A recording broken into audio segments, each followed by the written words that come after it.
السلام علیکم سامعین، 7 رمضان المبارک کی تاریخ شروع ہو چکی ہے، 7 مارچ ہے۔ خبر کا عنوان ہے دہلی دنگا میں ملزم بنائے گئے شاہ رخ پٹھان کو ضمانت مل گئی ہے۔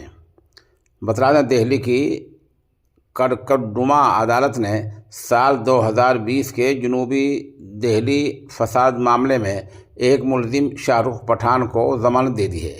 یہ ان کی ضمانت عبوری ہے اور صرف 2 ہفتے کے لیے ہے۔ شاہ رخ پر کانسٹیبل پر پستول تاننے کا الزام ہے۔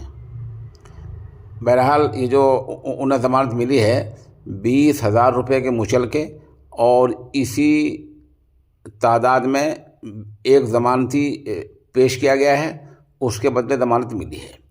15 دن کے بعد انہیں پوری قانونی کارروائی سے گزرنا ہوگا اور دوبارہ اپنی ضمانت کی درخواست دینی ہوگی یا کچھ اور کرنا ہوگا، لیکن بہرحال 2 ہفتے کے بعد از سر نو قانونی عمل کو پورا کرنا ہوگا۔ ابھی یہ ضمانت عبوری ہے اور صرف 2 ہفتے کے لیے ہے۔ ان کے والد صاحب کی صحت کی خرابی کی وجہ سے ملی ہے۔ اہل خانہ نے حلف دے کر بیان دیا ہے، اس کی بنیاد پر ضمانت دی گئی ہے۔